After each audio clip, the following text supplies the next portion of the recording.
And there was a request to do a little letting go meditation. And letting go is a great way of meditating. The first trick in letting go meditation, if you haven't seen me do this before, it is how heavy is my glass. The longer I hold it, the heavier it feels. After 3 minutes, my arm starts to ache. After 5 minutes, I'm in pain. After 10 minutes, I'm in agony and a very stupid monk. I've got this down pat now. You can probably say it yourself. So, why am I stupid if I keep holding this? Because all I need to do is put it down for 30 seconds, maybe a minute at the most, and rest my arm.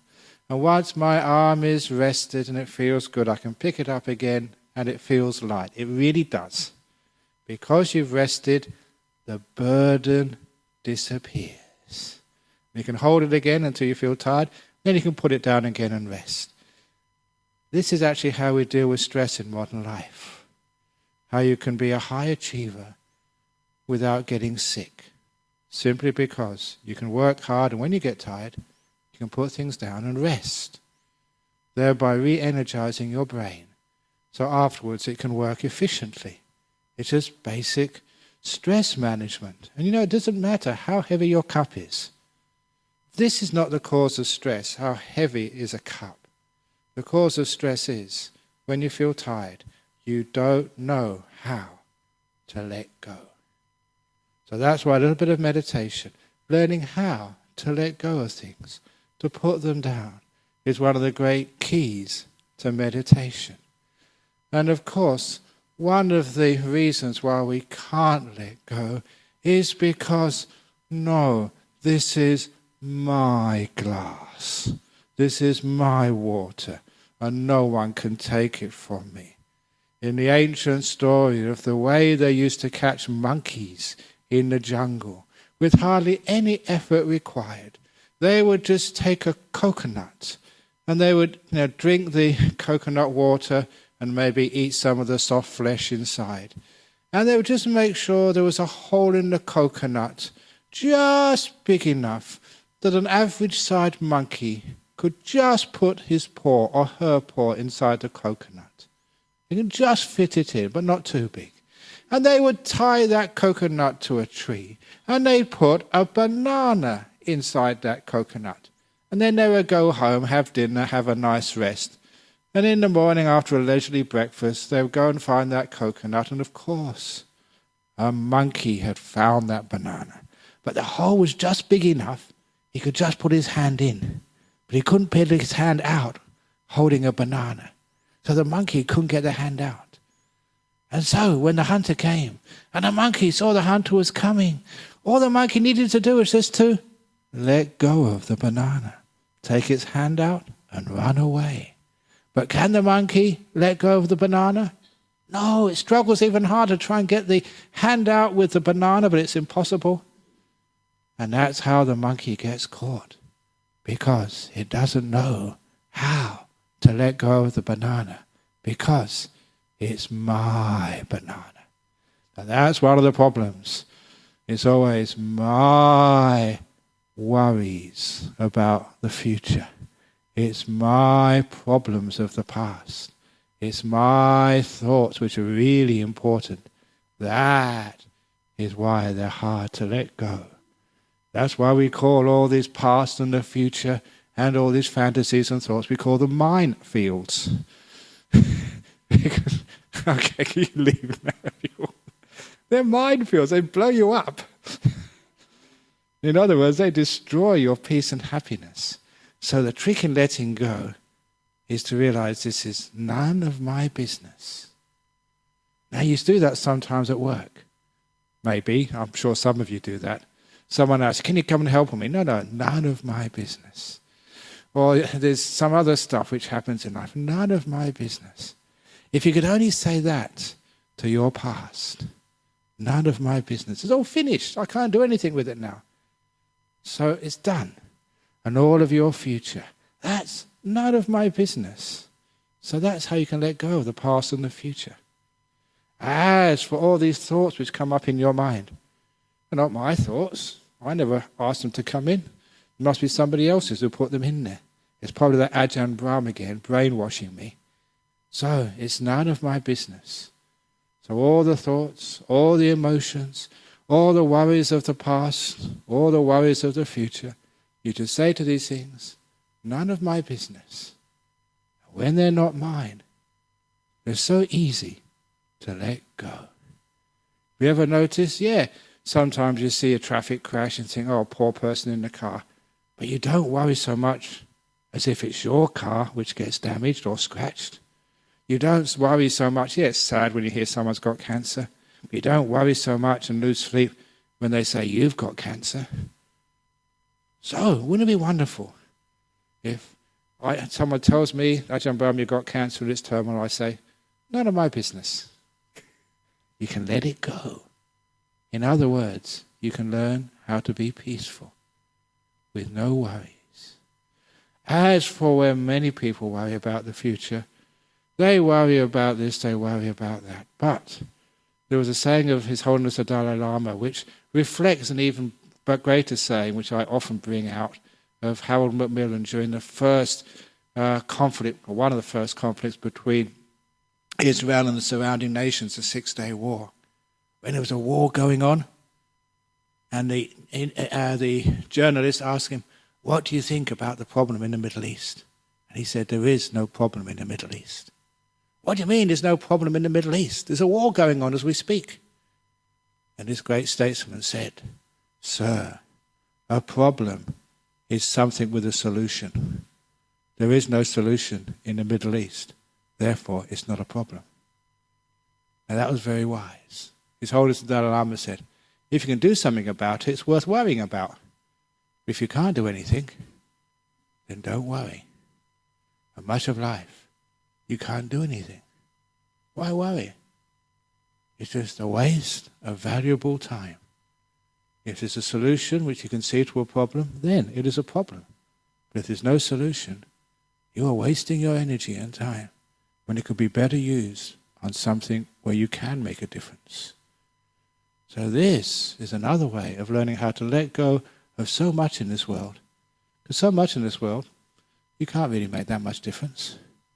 So why not let it go and have 40 minutes of peace? Sometimes you get brainwashed into your heads that letting go is being irresponsible. They keep on saying, don't just sit there, do something. But seeing just how much when we do things and get involved, we create more of a mess. You ever notice that when you get involved, it gets even more tangled? This great monk, Thich Nhat Hanh, he turned that around and said, no.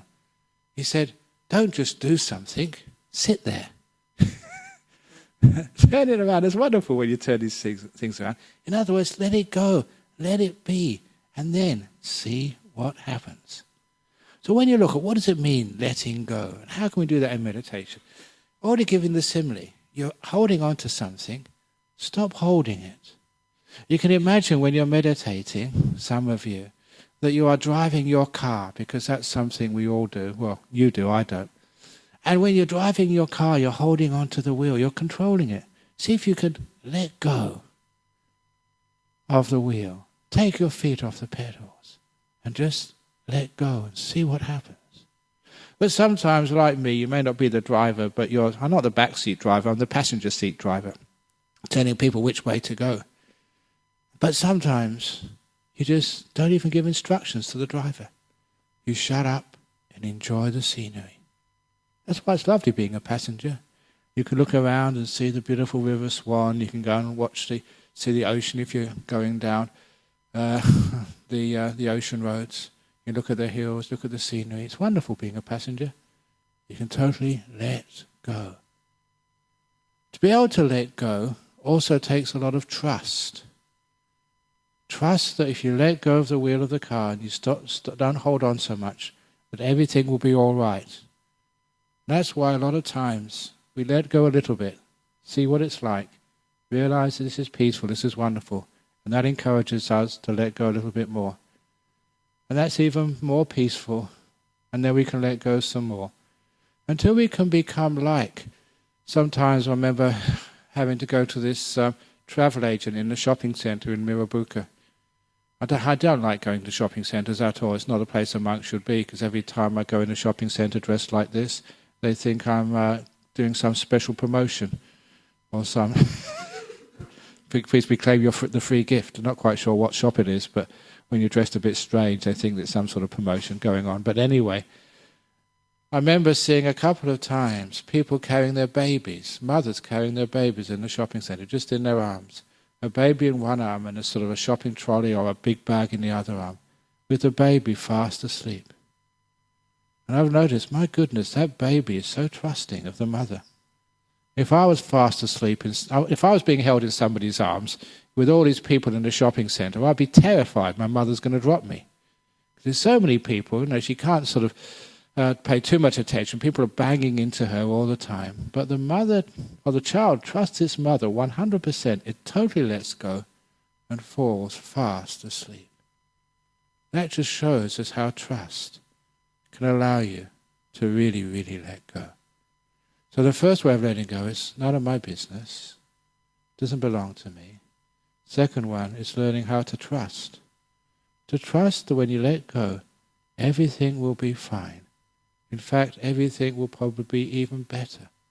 When you stop trying to control, things flow much more easily and more still.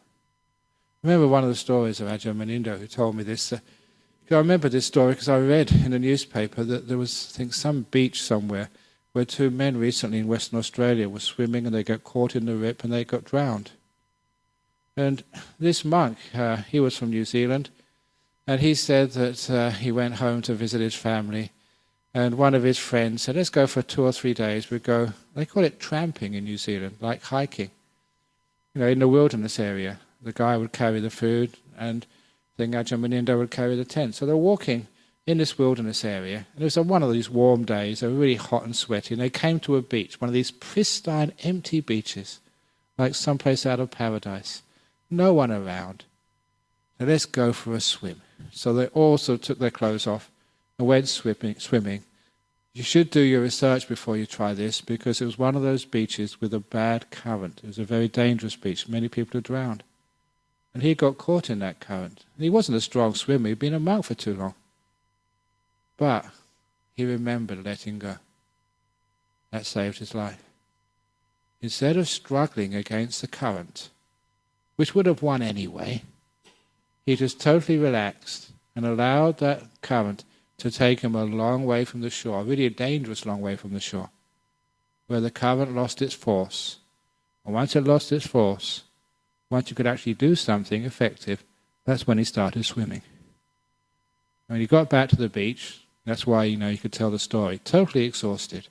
He only just made it. But because he let go at the right time, he didn't waste his energy. If he'd have fought that current, he'd have probably got taken out to the same place, but this time exhausted. Because he just let the current take him. And that took a lot of courage. And then started swimming. It saved his life. That's why this letting go business is so wonderful. It can save your life when you can relax in situations where the best thing to do is to do nothing. If you've never done nothing before, if you don't know how to relax, if you don't know how to let go of controlling, you won't be able to do that. You'll die. That's why this letting go is wonderful. So you sit down, you let go of your body. To let go, you've got to prepare it first of all to let go. Just like you park your car, you've got to make sure you don't just leave it somewhere with the doors open, the keys in the ignition, say, let go, let go, let go. No, you just lock it up. Make sure it's in a good place where you're not going to get a ticket when you go back. And you can walk away, know it's safe. You can let it go. Same with your body. You put it in a comfortable position when you meditate, on a chair, cushions, leaning against the wall, wherever it is. Once it's comfortable, you can let it go. You can trust it's going to be okay. That trust is important. Otherwise, you'd always be a little bit afraid, that someone's going to steal something from you or someone's going to harm you, which is why worry means you can't let things go. The baby can go to sleep in its mother's arms in a shopping mall because it trusts its mother. You can trust your body. You can just let it go. And it vanishes. And then you trust your mind. Trust your mind that it knows what to do. You know, my mind is much smarter than I am. In other words, I just say, "Hey, you hard mind, off you go." And I don't drive my meditation. Sometimes I used to imagine that. Imagine that me, this driver of my mind, of my life. And for meditation, I imagine the steering wheel and these pedals. If you're sort of an IT guy, imagine the mouse or whatever else it is. And you turn off the mouse, or you put it in the drawer and lock the drawer so you can't do anything. This is the sort of thing which you do. These little imaginations, so you totally let go of controlling. That's what we're letting go of. And we freewheel. And we see what happens. Yeah, sometimes you do get a bit tired and dull, first of all. That's part of the course. But just hang in there. Because the tiredness is just the only way you need to be aware. The only way you're used to being aware is with effort. Now you just let go. The mindfulness disappears for a while, but then it comes back again. You're aware. And as you are aware, it's an awareness without control. You just see peacefully, like an observer rather than a pilot. A passenger, not a driver. And this is where you can let go and be really, really peaceful. So this is one of the great keys to meditation. Learning to let go of the wheel. Don't be a driver. Okay, so I can keep talking for too long, but I will now let go of my voice, and we can now do some letting go meditation. Basically the same old meditation, but just from a different angle. And for anyone who's come for the Introduction to Meditation course, the Introduction to Meditation course is being held in the room to my right. This is the ongoing experts, only a few inches away from enlightenment course. Well, not really, but you know what I mean. Because we're now going to meditate for about 40 minutes. So those are the introductory course, that's in the room to my right. This is the ongoing course for those who have a reasonable idea of what they're doing.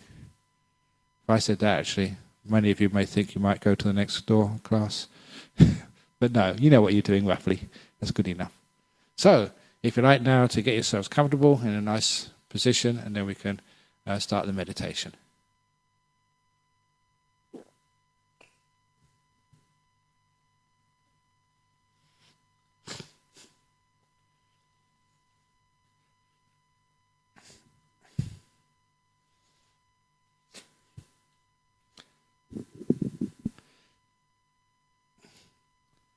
Here we are, sitting down, eyes closed.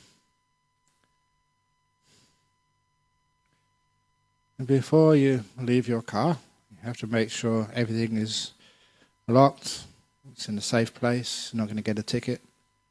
So make sure your body is comfortable. You'll never make it perfect. You can never get the perfect place in the car park.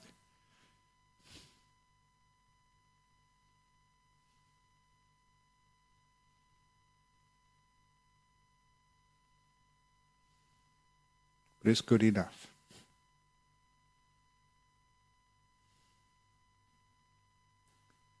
So be aware of your body. You've got to be aware, first of all.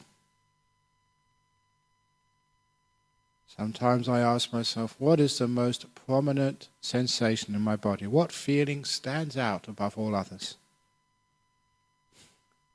And I usually address that sensation. I can usually just lessen that sensation just by moving, loosening my belt, just adjusting my legs, or scratching my nose, whatever is needed.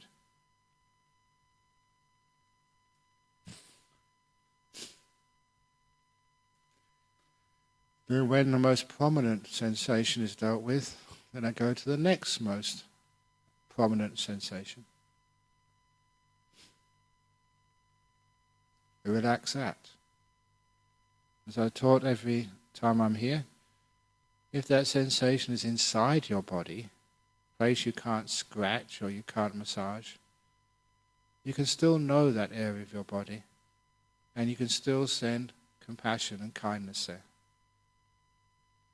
And that is very effective. I've been doing that for many years. You can relax inner parts of your own body. just by being aware and by being kind.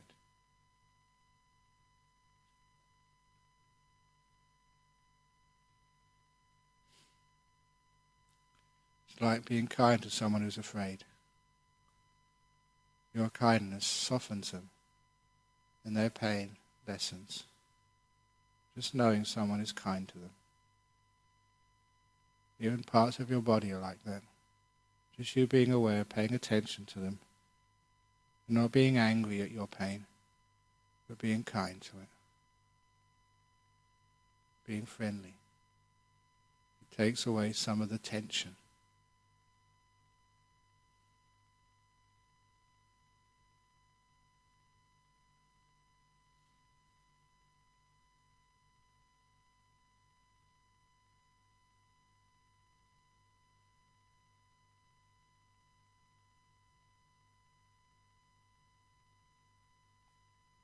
And when the body feels as comfortable as you can get it, then let it go. See, it's no longer any of my business. I look after your body so many minutes of the day. Now I've looked after you for the first 5 minutes of this meditation. Cared for you, tried to make you comfortable. That's enough. Now body, you're on your own. As I let it go. No longer trying to control this body. No longer trying to do anything, driving it or whatever. Now I go to my mind. And I can see just how I control my mind, sending it here, sending it there, trying to make plans, trying to figure out problems of the past. I can imagine myself at the wheel of my mind, directing it, or sometimes at the computer screen, clicking the mouse to the future, the past, trying to find solutions, thinking, all coming on the screen that is my consciousness. Now I turn off my computer, take my hand off the mouse, and let things go. I've got to trust that what happens when I let go is going to be all right. That's my job to convince you that you can let go, that things get much better. So when you do let go, allow yourself to get dull, allow yourself to, all sorts of things might happen. Trust it. The letting go will soon create peace.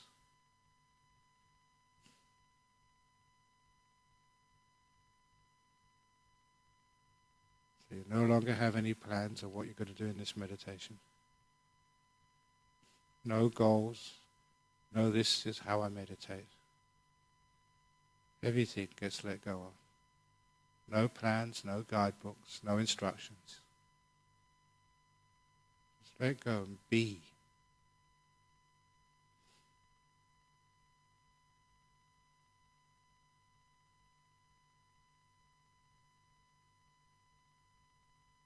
Don't give any orders. Sometimes it helps not to judge. Not to say good or bad.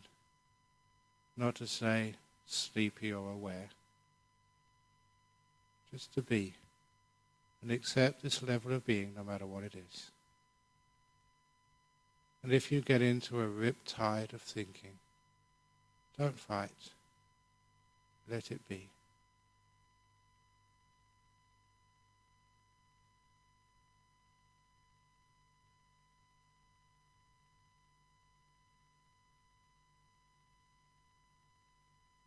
And taste the peace, the freedom of not having to be in control.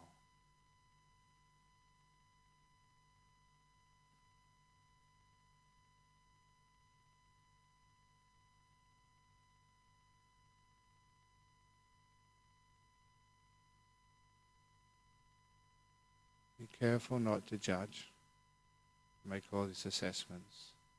This is what should be happening, this is what shouldn't be happening. That's dangerous now.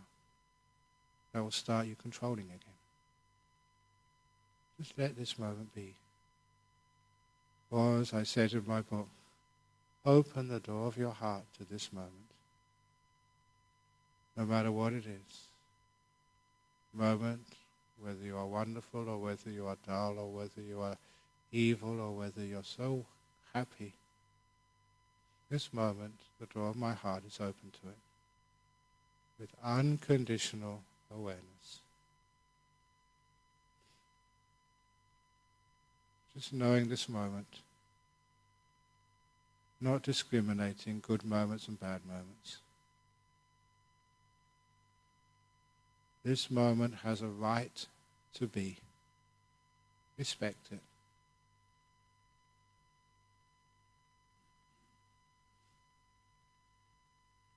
You're letting go.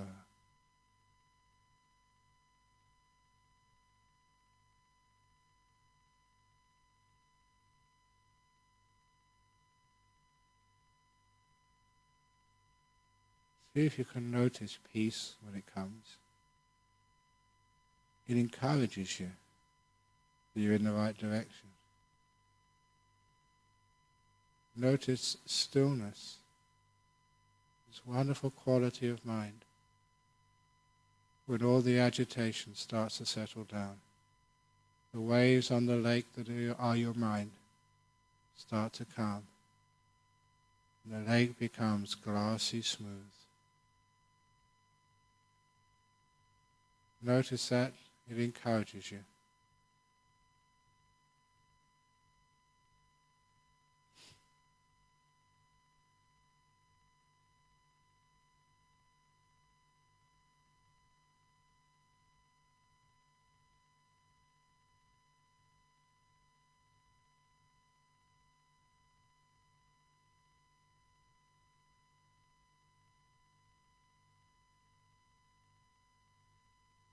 Any thoughts of the past, none of my business.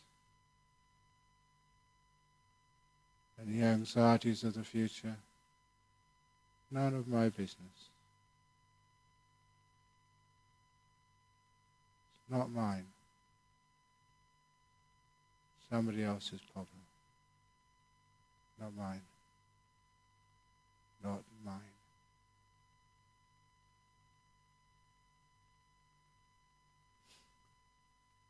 The only thing you ever really own is this moment.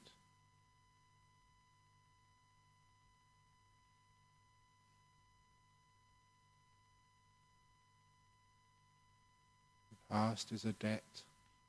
You don't own it. The future is a loan.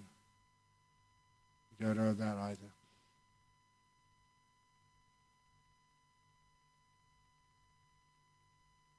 All you own is right here.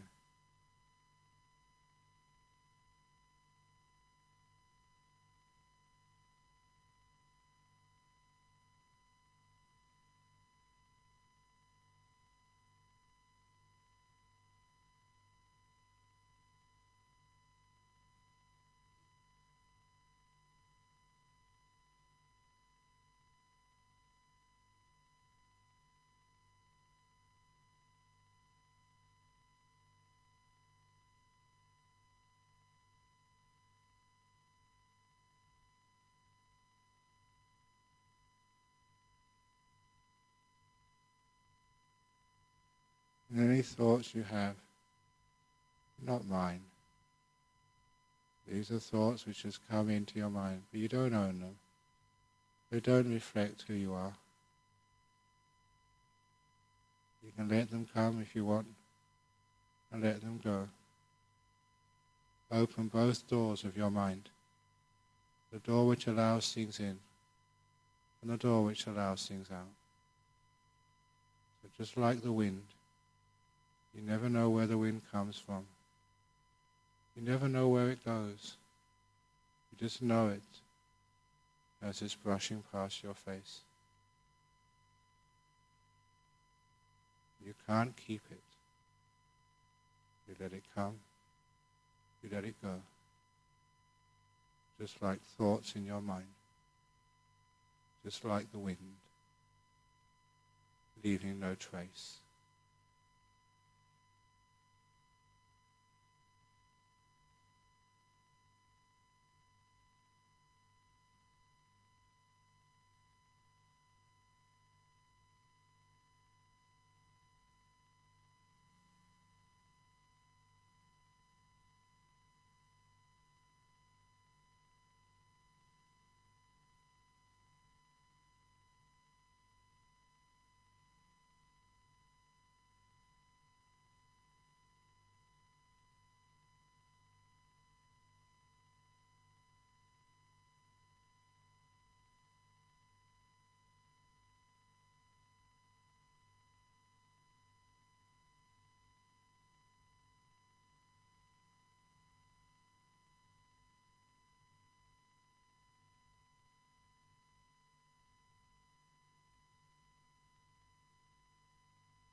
letting go of the controller, of the doer.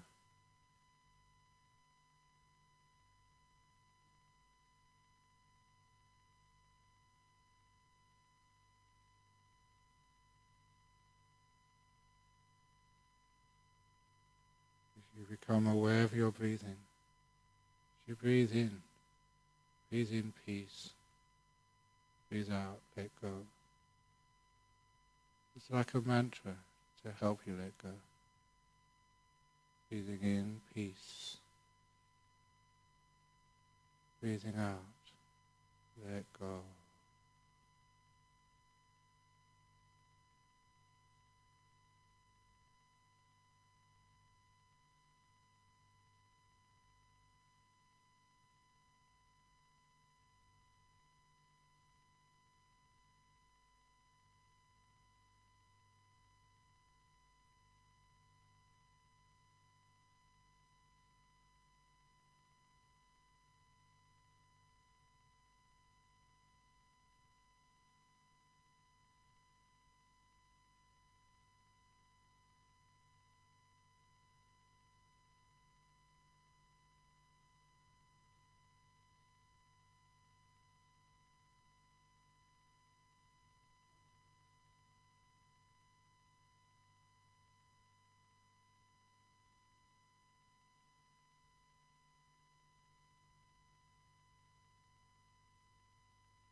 Getting very close to the end of the meditation now.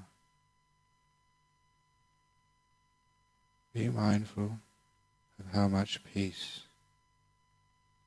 you can experience, how much you've calmed down physically and mentally.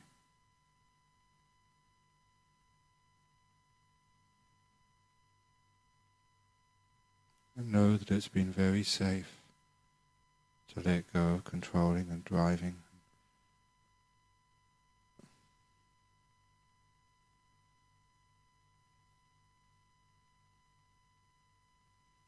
It means next time you won't be so afraid to let go a little bit more. You will trust the process and enjoy the fruits, the peace of letting go.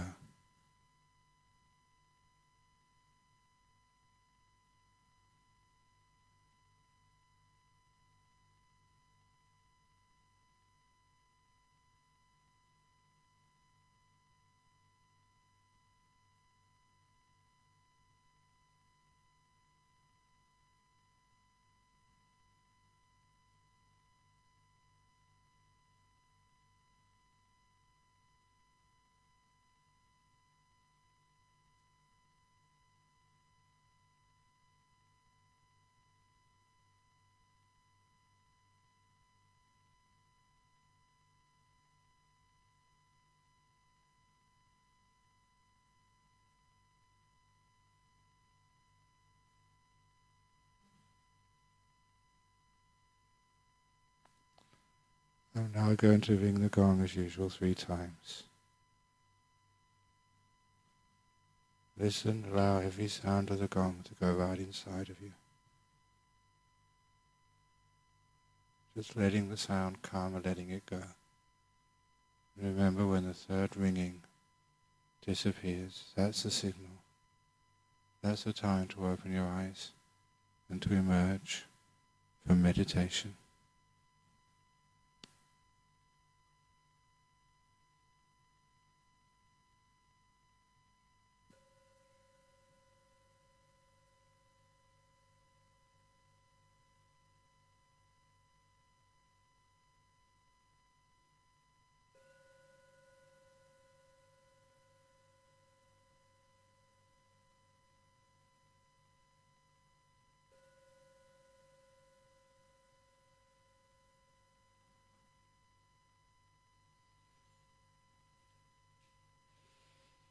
Very nice.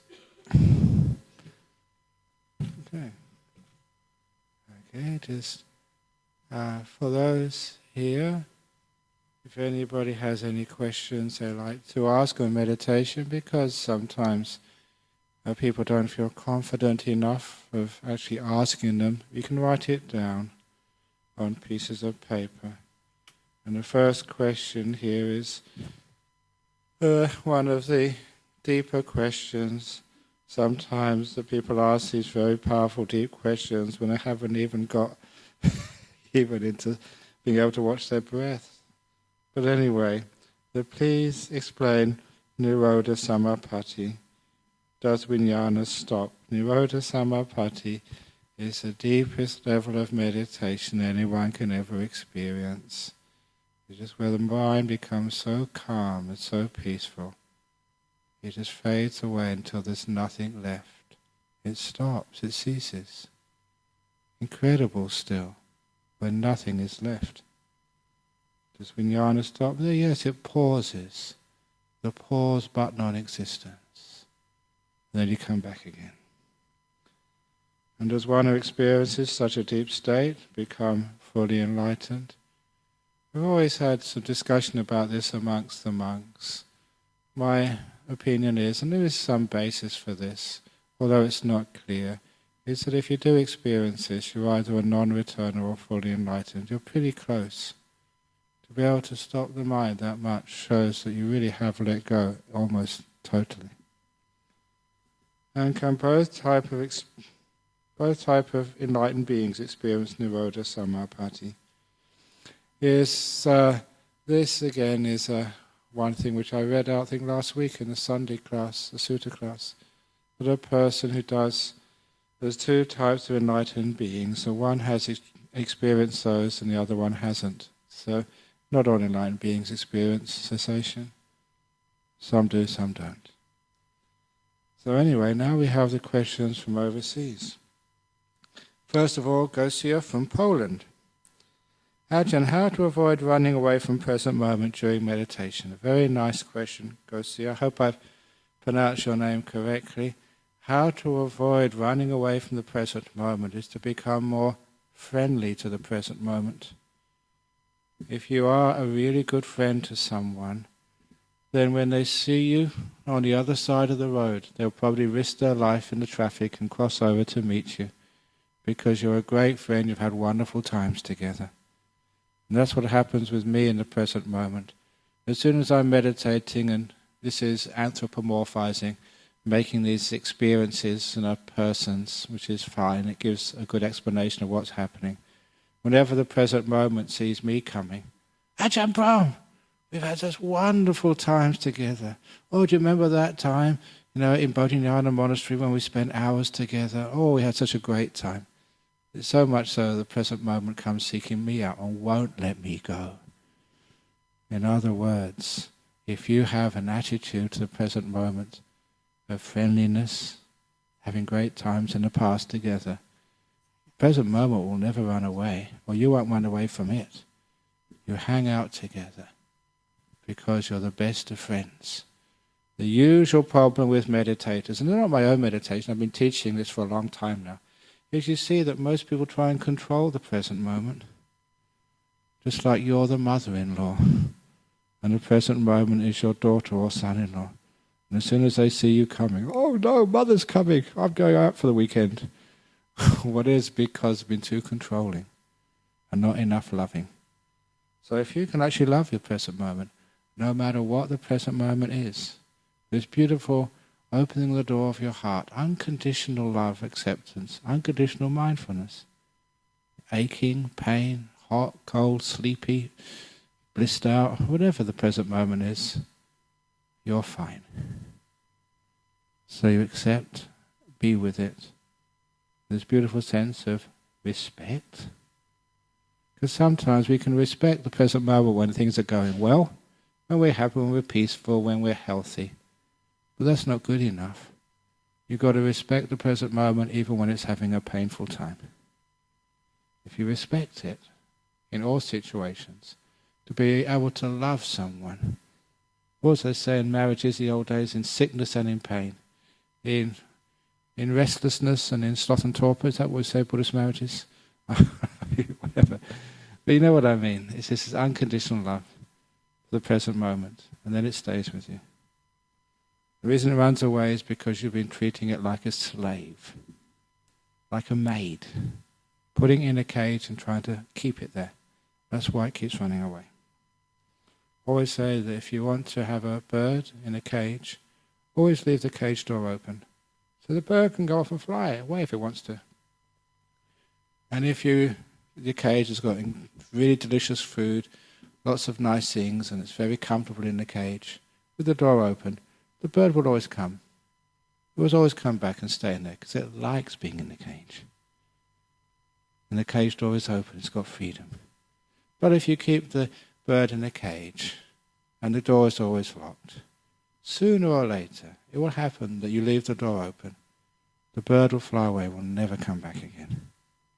That's like mindfulness running away.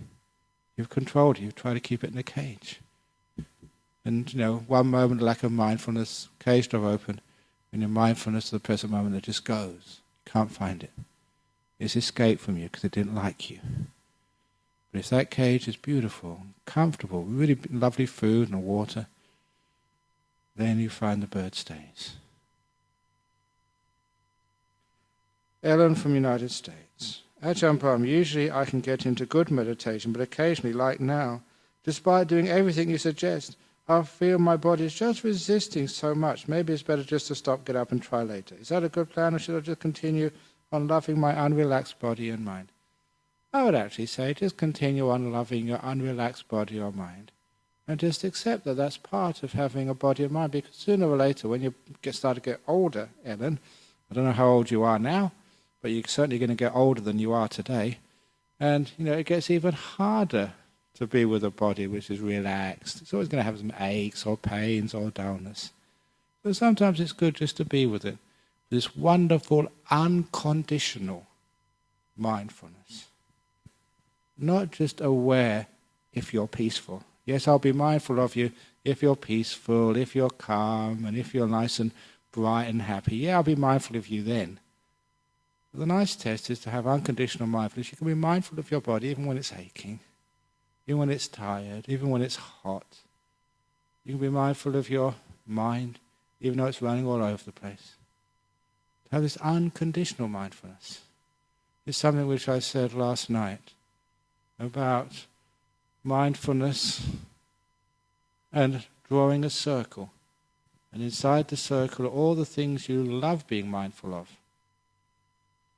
Peace, a kind body, a healthy body. It's nice, it's easy to be mindful of that. But how about extending the circle? It's bigger and bigger and bigger and bigger, the circle. So you include more things inside. Even the things you, first of all, found uncomfortable, unpleasant. Like a restless body, an unrelaxed mind. See if you can include that in your circle. To be able to love that, include that into your circle of acceptance. And then you can be mindful of it. So that's a little practice you can do, Ellen. In your meditation, imagine that circle. Inside is the meditations you like, meditation you find easy, meditations you say are good meditations. Expand the circle. So all those things you thought, they're not really good, they're not really bad meditations, that comes into. And keep expanding that circle until it's so big, even those things which once you call bad meditations are now included in. That poem I tried to remember last night, I actually saw it's on our website. They drew a circle which shut me out. Heretic, rebel, one to flout. But love and I had the wit to win. We drew a circle which pulled them in. So your bad meditations, drew a circle to pull them inside. And then when you include them, you'll find you can meditate with anything and find peace. So thank you, Ellen, from the United States. I hope I answered your question. If I didn't, please don't put me outside of your circle. Don't shut anything out. Okay, so any questions from the floor? Yes, we have a question from Mr. Richard. Yes.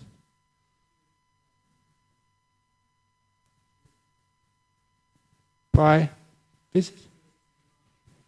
What the Buddha meant by visitors of the mind, I can't remember that particular quote, so I don't know what the Buddha meant by it, but I know what I can mean by it. Visitors to the mind. Every moment something visits my mind, but when I call it a visitor, it means, it's not a resident. And so visitors can come and visitors can go. And so the residents, they have to stay. They've got rights of lodging in that place. So I can't get rid of them. But if it's a visitor, I can let it be.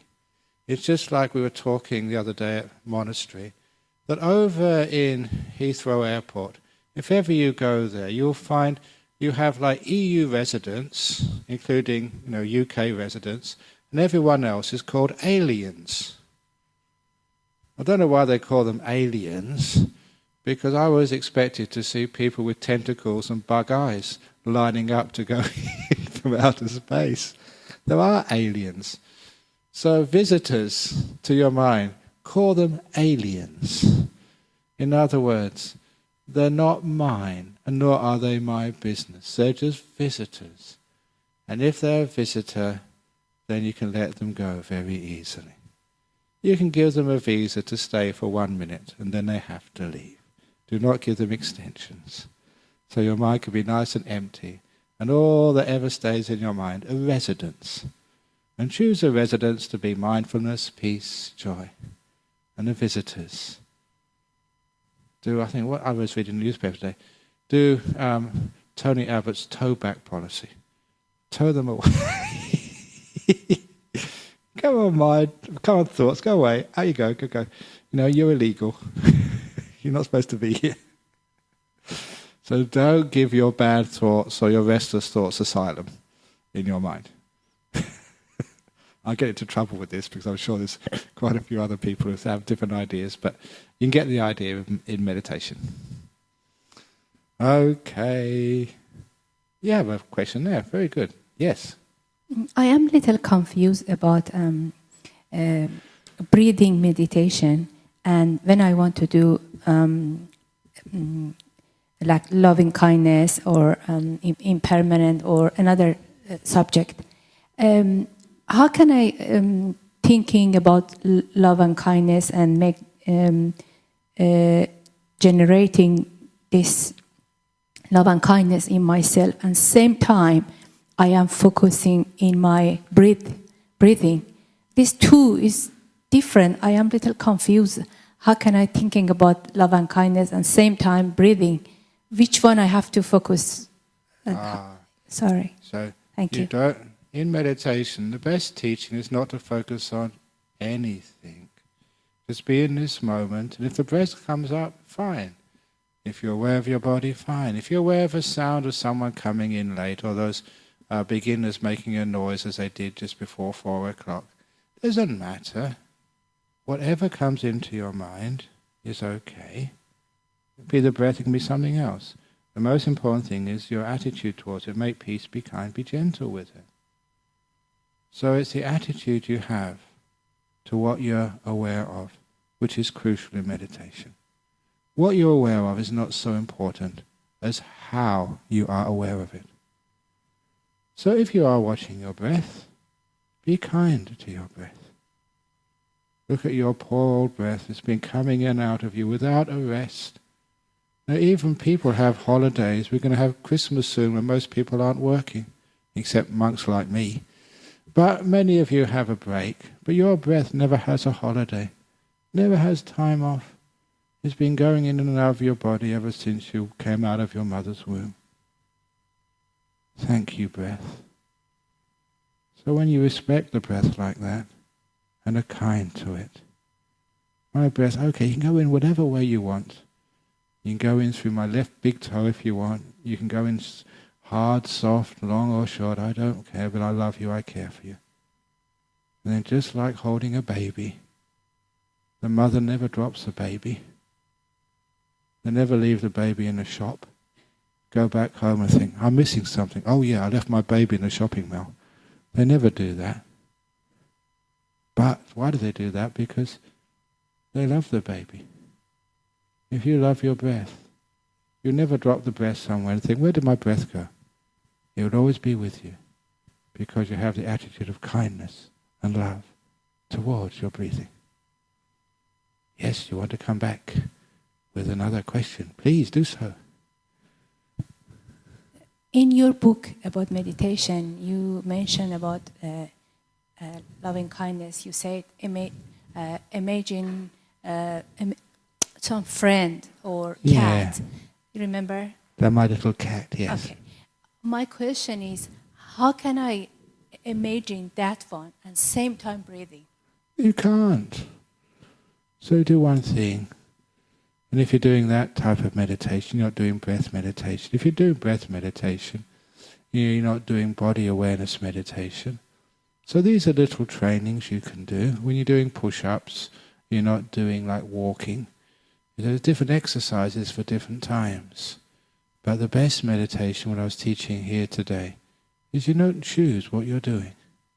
You sit there and you're just kind, you let go. And all these things, the nice thing about the breathing, which I've mentioned, it comes up by itself after a while. You don't even need to choose to look at it. As everything settles, as everything settles down, you let go of the body's settled down and disappears, and the past and the future vanishes from you, so they don't take up all of your attention. And the thoughts are settled down, so you're not in the realm of thinking about this and imagining that. Then the only thing left which is moving is your breathing. You're sitting perfectly still, The mind has got no past and future. The thing which is happening, which takes your attention, is your breath, because it's the only thing left. That's why the Buddha taught the breath meditation, because it happens naturally. You don't even choose to look at it. You let go, you let go, you let go, you let go. Then the breath is there.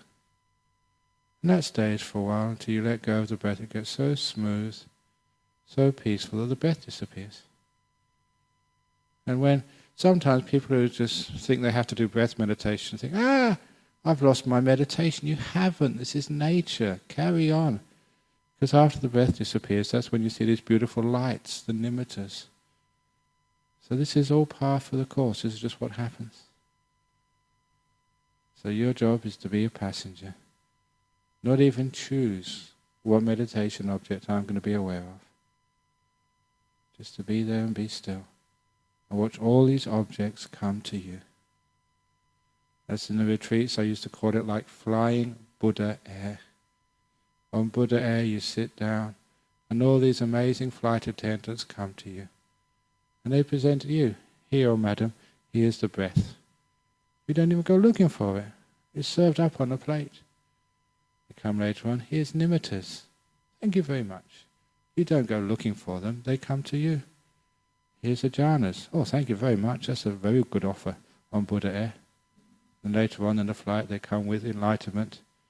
And just last before you land, they sort of offer up psychic powers. Special offer, just for this month only. Do you want levitation? Reading minds? So all these things, they just come to you. You don't go searching for them. That's when you fly Buddha air, which departs from Dhammaloka Buddhist Center in Nolamara at 3 p.m. every Saturday afternoon. One flight a week. Okay. You can tell I spend too much time in airports. Okay, so thank you for listening, everybody. We better go and do something, because we're over time. You squeeze an extra 10 minutes out of me, but I will not be charging you extra.